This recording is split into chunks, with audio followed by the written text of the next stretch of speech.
오늘도 로봇주에 대한 이야기 나눠보도록 하겠습니다. 먼저 LG 입장에서는 지난주에 엄청난 호재를 가져왔습니다. 엔비디아와 협력을 통해서 내년 1분기에 2족 보행의 휴머노이드 로봇을 공개하겠다라는 내용, 그리고 젠수랑 CEO의 딸이죠. 매디슨 황 엔비디아 옴니버스 로보틱스 마케팅 수석이사가 LG전자의 로보틱스 핵심 거점을 찾아서 사업의 협력 확대 방안을 논의한다라는 내용들. 하지만 오늘 주가가 그렇게 뜨겁지는 않습니다. 일단은 LG전자가 갖고 있는 이런 모멘텀 입장에서는 투자자들은 좀 긍정적으로 볼 수 있을 것 같긴 한데 어떻게 보십니까? 근데 오늘 7%까지 급등하다 보합이거든요. 네. 차트만 놓고 보면 오늘 고점이 나온 겁니다. 단기 고점이. 그러니까 차트만 놓고 보면. 예. 단기 고점이다라기보다는 그동안에 이제 주가가 이제 20만 원 이하에서 또 올라왔죠. 네. 뉴스는 굉장히 좋습니다. 내러티브는 굉장히 좋은데요. 우리가 이제 젠스랑 이벤트들마다 이제 몇 번 봤듯이 그게 지금 당장 이루어지는 건 아니잖아요. 당장 이루어지는 건 아니고 이적 보행을 내년에 선보인다라는 거지 양산하는 것도 아니지 않습니까? 예. 그런 것들을 놓고 보면 이게 이제 그동안에 이제 주가를 끌어올렸던 동력인 건 맞습니다. 근데 이제 저는 조심스러운 게 두 가지인데요. 네. 오늘 일단은 삼전익스가 모든 것을 빨아당기는 수급, 그 다음에 내일 LG전자가 과연 어떤 모습을 보일까? 오늘 같은 경우도 일단 거래가 단기간에 거의 5%대에서 시작해서 7%대까지 급등을 했습니다만 네. 음봉이 나타나면서 거래가 안 붙습니다.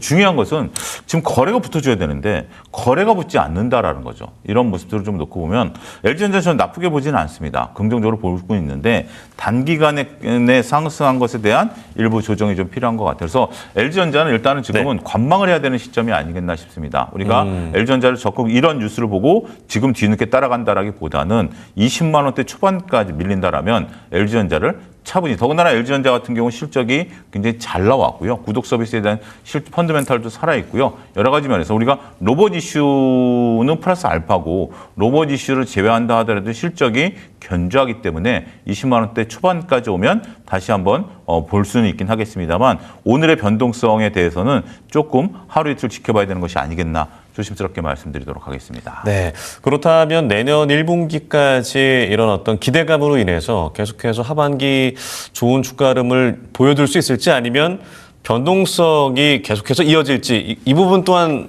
확인을 해봐야 되는 걸까요? 저는 변동성 장이 나타날 거라고 봐요. 예. 지금 이제 우리가 LG전자라든지 로봇주들 모르는 내용 없잖아요. 이미 다 시장에서 알려진 내용입니다. 그런데 주가에 대한 반응은 그때그때 다르다라는 거죠. 우리가 하다못해 삼성이 사업부를 만들었다. 네. 젠스랑 가족들이 온다. 이제는 이런 뉴스 갖고 주가가 못 올라요. 이제는 많은 분들이 이제 지친 거죠. 그래서 주식을 샀더니 삼전직스보다 못하더라. 삼전직스 올라가는데 내 주식은 올라갔다 떨어지더라. 라는 거죠. 로봇이라는 것이 앞으로 시대가 되는 건 맞습니다. 근데 로봇에 대해서 올 상반기부터 많은 분들이 로봇 외치는데 로봇주 갖고 계신 분들이 특히 이제 로봇 대형주도 갖고 계신 분들이 삼전익스보다 수익률이 떨어지잖아요. 네. 그리고 또 심지어 삼전익스 조정받으니까 이제부터 로봇주 갑니다라고 많은 분들이 얘기하시는 것 같은데 전혀 반응을 못 하잖아요. 그런 것들을 놓고 보면 좀 시간이 필요한 것 같아요. 로봇이 나쁘다라는 건 아닙니다. 로봇 시대가 안 온다라는 건 아닙니다. 그런데 거듭 말씀드리지만 시간도 자원이고요. 그런 상태에서 로봇이 지금 우리가 양산되려면 아틀라스가 양산되는 게 가장 빠를 것 같아요. 2018년입니다. 2018년인데 양산과 실적은 다릅니다. 어쨌든 양산 단계까지 가는 게 2018년이잖아요. 그때까지는 계속 변동성 장세로 저는 나타나지 않을까 싶습니다. 네. 그러면은 특히나 이제 말씀하신 대표적인 종목이 현대차가 아닐까 싶은데 지난달 저점 이후에 조금씩 오르다가 지난 금요일에 10%가 올랐어요. 물론 오늘 이제 빠집니다만 이런 현대차를 갖고 계신 분들 입장에서는 이런 어떤 기대했다 지치고 이런 현상이 좀 이어질 거라고 보시는 겁니까? 저는 네. 좀 그래 보입니다. 일단 현대차 같은 경우 지난 금요일 날 굉장히 강했는데요. 저는 오늘도 강할 줄 알았어요. 왜냐하면 거래량이 늘면서 윗꼬리를 안 달았기 때문에. 근데 네. 오늘 이렇게 약한 걸 보고 저는 굉장히 의외다라는 거죠. 현대차가 이 정도밖에 안 돼? 라는 생각이 드는 거죠.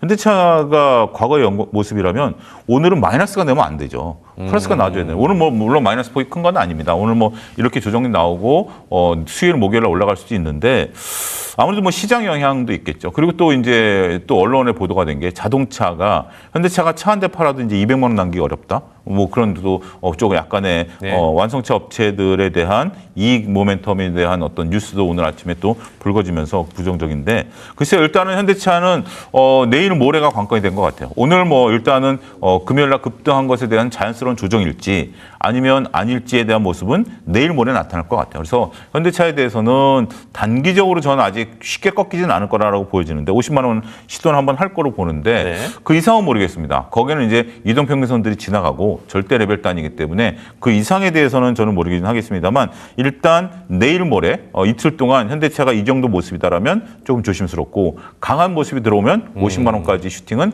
가능하지 않겠는가 그렇게 말씀드리도록 하겠습니다. 네, 저희가 준비한 질문은 LG, 현대차, 삼성의 로봇 중에 어디가 좀 강할까라는 질문을 드려보려고 했는데 그러면은 좀 질문 내용을 바꿔서 지금 로봇주에 대한 투자에 대해서는 좀 어떻게 보시는지 궁금합니다. 전 로봇주는 원전주랑 똑같이 봐야 된다고 보여집니다. 이벤트 드리븐입니다. 이벤트가 나오면 주가가 단기간에 급등하고 그다음에 좀 빠지고 이벤트가 나오면 단기간에 급등했을 때 매매하는 전략이죠.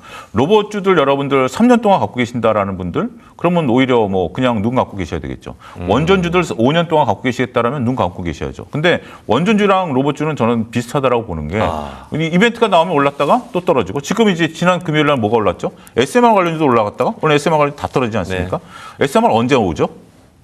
자, 이거는 뭐 오리무중이죠. 빨라 2030년으로 보고 있는 거죠. 제가 이렇게 조금 부정적으로 말씀드리는 것은 부정적인 것이 아니라 냉정한 거죠. 냉엄한 현실을 봐야 되겠죠. 그래서 저는 로봇주들에 대해서는 이벤트 드리븐 전략을 펼치시는 것이 좋은 전략. 오히려 그게 수익을 좀 모아가는, 그러니까 이제 어떻게 보면 조금 약삭빠르다 그럴까요? 좀 그렇게 모아갈 수 있는 전략들이 필요하지 않을까. 그렇게 말씀드리도록 하겠습니다. 네. 그렇다면 주제를 바꿔서 신재생 에너지주는 어떻게 보시는지 최근 AI 모멘텀과 함께 가는 움직임을 보이고 있는 신재생 에너지주. 물론 오늘은 좀 주춤합니다만 지난 저점에 비해서 급등했고요. 1, 2주차까지 굉장히 좋은 흐름 보여줬습니다. 신재생 에너지주의 흐름은 좀 어떻게 보고 계십니까? 저는 신재생은 계속해서 이익을 좀 내는 단계다라고 말씀드릴 수 있겠습니다.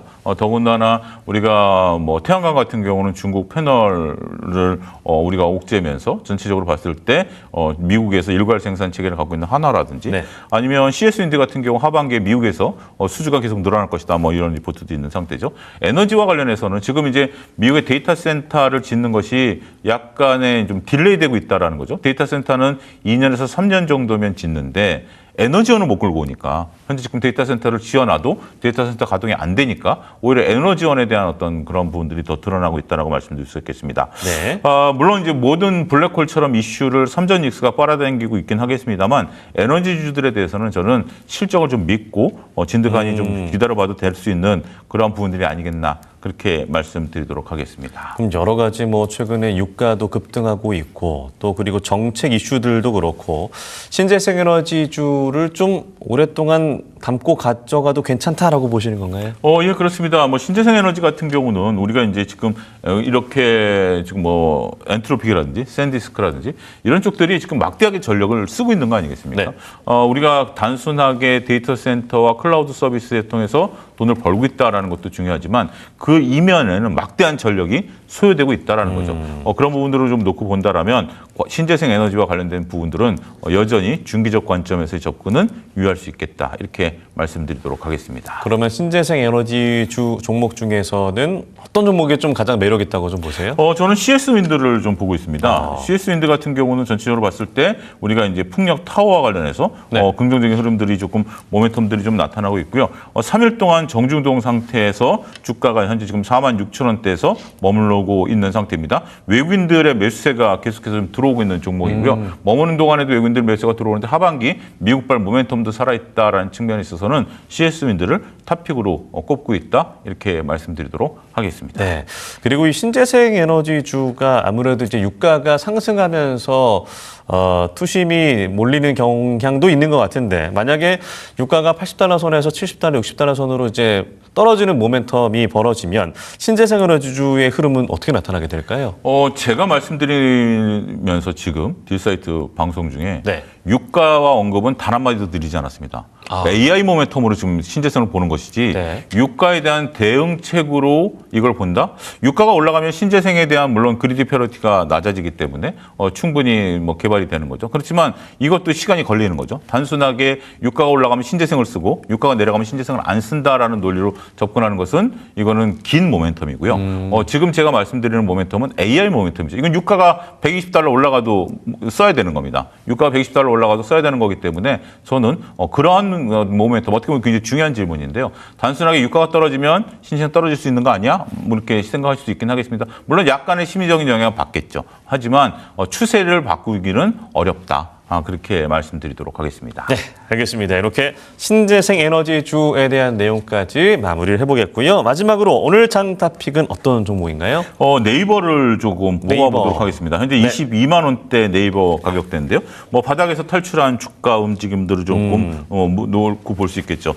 네이버를 그동안 뭐 제가 거듭 말씀드린 새로운 모멘텀이 필요한 주식이다라고 말씀드렸는데 엔비디아와의 협업 문제도 현재 지금 얘기가 있는 것 같고 그다음에 AI와 관련해서 다양한 이벤트들을 준비하고 있는 그러한 주식으로 보입니다. 물론 이제 지금 오늘 같은 경우는 모든 것이 이제 삼전직스 쪽으로 몰리다 보니까 변동성을 좀 보이고 있긴 합니다만 그 변동성이 그렇게 커 보이지는 않는 구간이다라고 말씀드릴 수가 있겠고 20만 원대 이상에서는 충분히 가능성이 있어 보입니다. 최근에 외국인과 기관의 수급도 들어오고 있고요. 외국인들 일주일 넘게 수급이 강하게 들어오고 있다는 점도 우리가 눈여겨봐야 되는 시점이 아니겠나. 바닥에서 탈출한 이후에 수급이 들어오고 있다는 것은 상당히 고무적이지 않을까 싶습니다. 목표 주가는 28만 원 제시해드리겠고요. 손절 라인은 21만 원 제시해드리도록 하겠습니다. 네, 알겠습니다. 목표가 28만 원 제시해 주셨고요. 손절가는 21만 원입니다.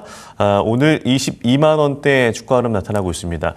네이버 어떻게 보면은 사실 최근 몇 년간은 너무나 힘들었던 종목이기도 하고요. 지난 6월에 이 젠슨왕 CEO가 오는 어떤 기대감 속에서 급격하게 올랐다가 또 차갑게 좀 식는 모습도 나타났는데 이번엔 조금 다르다고 보시는 건가요?